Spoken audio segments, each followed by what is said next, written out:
अस्सलाम वालेकुम वरहमतुल्लाहि वबरकातुहू। खुशामदीद है आप सबका इस चैनल में। उम्मीद करता हूँ आप सब खैरियत और आफियत से। पिछली वीडियो में हमने एसएसआर के बारे में पढ़ा था। मैंने इसके बारे में आपको डिटेल में बताया था कि एसएसआर का यूज़ हम कहाँ पे करते हैं। फिर इस वीडियो में थोड़ा आपको बता देता हूँ। एसएसआर एक सॉलिड स्टेट रिले है जिसका यूज़ हम इंडस्ट्रियल सेक्टर में मोस्टली ज़्यादातर करते हैं। हीटर्स को ऑन ऑफ करने के लिए हमारे जो इंडक्टिव लोड्स होते हैं उनको ऑन ऑफ करने के लिए यूज़ करते हैं, चाहे सिंगल फेज़ हो या 3 फेज़ हो।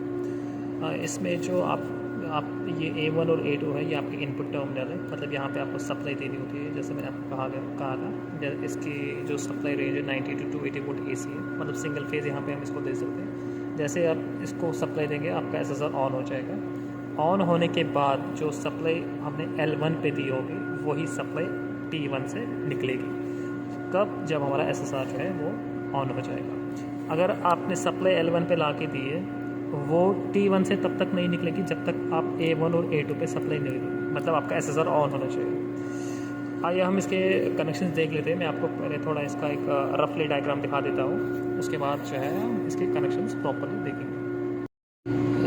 ये देखिए हमारा एसएसआर है, इसका इनपुट टर्मिनल A1 और A2 है और L1 L2 जो है इसका आउटपुट टर्मिनल है।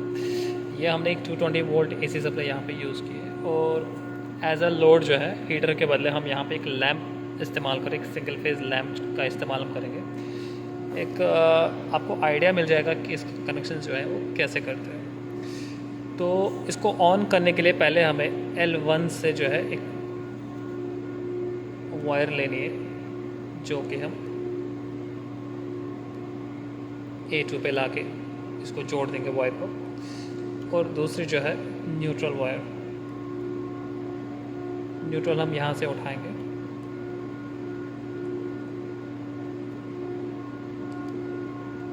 A1 पे लाके जोड़ देंगे तो हमारा एसएसआर जो है इस कंडीशन में ऑन हो जाएगा। ऑन होने के बाद एक सप्लाई वायर मैं यहाँ से लाके L1 पे जोड़ देता हूँ।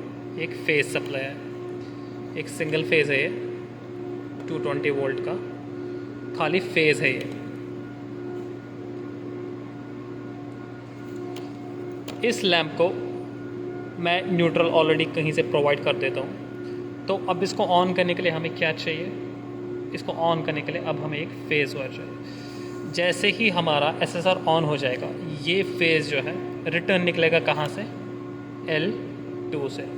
तो दूसरी वायर हम यहाँ से उठा के इसके साथ जोड़, तो हमारा लैंप जो है इस कंडीशन में ग्लो हो जाएगा। मतलब आपका एसएसआर जैसे ही ऑन हो जाएगा ये वाली फेज़ निकलेगी L2 से। अगर आपका एसएसआर ऑफ कंडीशन में है, अगर आपने यहाँ पे फेज़ ला के दिया है वो फेज़ तब तक L2 से नहीं निकलेगा जब तक आपका एसएसआर जो है ऑन नहीं होगा। इसके प्रैक्टिकल कनेक्शंस हम देख लेते हैं कि हमारे एसएसआर के कनेक्शंस कंप्लीट हो गए। मैं आपको एक बार बता देता हूँ। ये A1 और A2 जो है यहाँ पे इनपुट टर्मिनल है, जो मतलब हमारी सप्लाई वायर आ रही है इस बोर्ड से इस एसएसआर को ऑन ऑफ करने के लिए। और यहाँ पे L1 पे जो है मैंने एक फेज़ लिया है, ये एक दूसरी सप्लाई वायर मैंने ली है यहाँ से दूसरे बोर्ड से। तो यहाँ पे आप चेक कर सकते हैं ये हमारा फेज़ इसमें आ रहा है, लेकिन ये फेज़ इसमें से रिटर्न नहीं आ रहा है क्योंकि हमारा एसएसआर जो है अभी ऑफ कंडीशन में है।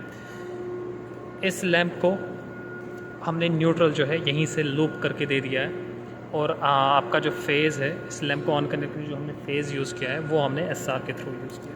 तो जैसे ही मैं यहाँ पे एसएसआर ऑन करता हूँ हमारा लैंप जो है ग्लो करता है। मतलब जो फेज़ यहाँ आ रहा था वही फेज़ जो है यहाँ से भी रिटर्न निकलेगा। ये आप चेक कर सकते हैं,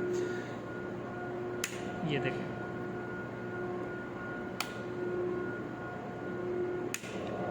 सिंपल वायरिंग है इसकी, सिंपल कनेक्शंस है।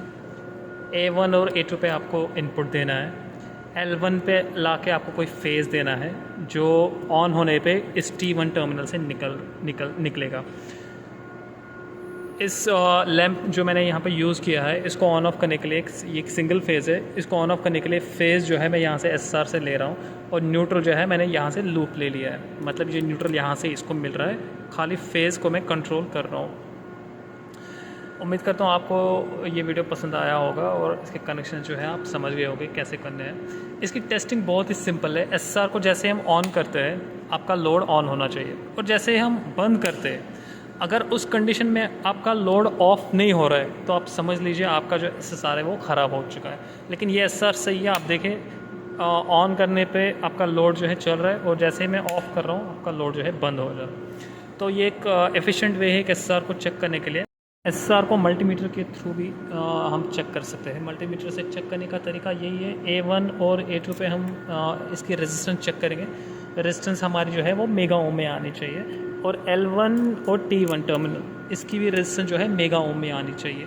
लेकिन कब? जब हमारा एसएसआर ऑफ कंडीशन में रहेगा। जैसे हम एसएसआर को ऑन करते हैं, इनपुट टर्मिनल पे आपका जो रेजिस्टेंस रहेगा वो मेगा ओम में ही रहेगा, लेकिन L1 और T1 पे आपका जो रेजिस्टेंस है वो किलो ओम में आना चाहिए, किलो ओम में या ओम में आना चाहिए। अगर आपका रेजिस्टेंस ऑन कंडीशन में भी मेगा ओम में ही आ रहा है तो आपका एसएसआर जो है वो ख़राब हो चुका है। अगर आपका एसएसआर ऑन कंडीशन में आउटपुट टर्मिनल पे रेजिस्टेंस किलो ओम में या ओम में दिखा रहा है तो आपका एसएसआर जो है वो सही है। उम्मीद करता हूँ आपको ये कनेक्शंस समझ आए होंगे। अगर आपको किसी भी तरह का डाउट है, कुछ भी, आप मुझे कमेंट सेक्शन में लिखिए। मैं इंशाल्लाह as soon as possible reply देने की कोशिश किया करूँगा। तब तक के लिए आप नेक्स्ट वीडियो का इंतज़ार करें। अपना ख्याल रखें। अल्लाह हाफ़िज़।